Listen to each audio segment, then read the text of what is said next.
Banking दोनों को यहाँ पे कंपेयर कर रहे हैं, तो दोनों में ही आपको देखने को मिलेगा कि दोनों ही एक साथ टैंडम में नहीं चलने को देखने को मिल रहे हैं। आज के सत्र में भी अगर आप देखें तो आपको यहाँ पे देखने को मिलेगा कि प्राइवेट बैंकिंग सेक्टर की तरफ से जो सपोर्ट था ओवरऑल वो यहाँ पे मिसिंग था, जहाँ के पीएसयू का जो सपोर्ट है वो आज बरकरार है। इसी को अगर आप कुछ दिन पहले देखेंगे तो वाइस वर्सा प्ले चल रहा था। तो overall broad spectrum wise definitely index एक हाई पॉइंट अचीव करने की कोशिश कर रहा है, बट जो यहाँ पे सबका एक टैंडम में मूव होना जरूरी होता है वो मूव ओवरऑल यहाँ पे अभी भी कन्विक्शन वाइज मिसिंग देखने को मिल रहा है। तो ये स्ट्रेंथ जो आज की है उनके लिए निफ्टी डेफिनेटली बहुत ही इंपॉर्टेंट रहेगा कि 24,400 के लेवल्स हम ऊपर की तरफ सस्टेन करें, और बैंक निफ्टी के लिए भी बहुत महत्वपूर्ण रहेगा कि हमने जो हाईज अभी कुछ दिनों से यहाँ पे बनाया है, जहाँ पे 52,500 के मार्क को हम क्लोजिंग बेसिस पे क्रॉस नहीं कर पा रहे हैं, तो वो यहाँ पे भी एक रेजिस्टेंस की तरह काम करता हुआ दिखेगा।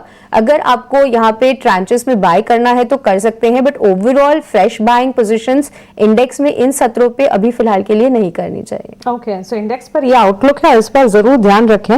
और सेंटिमेंट्स अब भी ऑफ कोर्स कॉशियस है, क्योंकि भले ही एक दो ट्रेडिंग सेशन से अच्छी खासी मजबूती है, लेकिन पिछले 5 हफ्तों से जो बिकवाली का दबाव है उसे मद्देनजर रखते हुए एक्सपर्ट्स का अब भी मानना है कि कॉशियस नजरिया बाजार पर अब भी अपनाना चाहिए। MSCI नवंबर रीजिग के साथ साथ जो स्टॉक्स हैं जहां पर फ्रेश एडिशंस हो रहे हैं उस लिस्ट को एक बार लेकर आता है। Alkem laboratories, Voltas, Oberoi realty, BSE limited, ये कुछ स्टॉक्स हैं जहां पर एडिशंस होते हुए नजर आएंगे। और इसके अलावा HDFC बैंक यहाँ पर वेटेज बढ़ता हुआ दिखेगा। HDFC बैंक के चार्ट्स को एक बार पुल अप करते हैं, मजबूती के साइंस वन यहाँ पर नजर आ रहे हैं। Of course MSCI rejig one of the factor, इसके अलावा भी बैंक्स फाइनेंशियल्स में बड़े दिग्गज बैंक की कैटेगरी में सबसे आगे आज संभालता हुआ मार्केट को।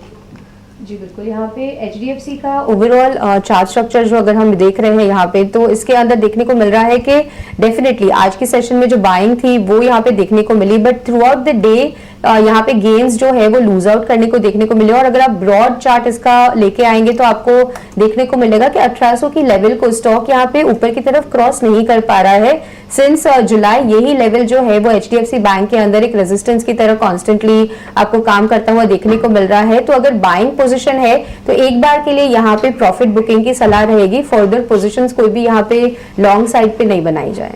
ओके, तो चलिए ये राय फिलहाल इसे वॉच लिस्ट में रखने की राय ध्वनि की तरफ से हमें मिलती हुई दिख रही है। ध्वनि, वैसे शुक्रिया आपका हमारे साथ स्टूडियो में जुड़ने के लिए।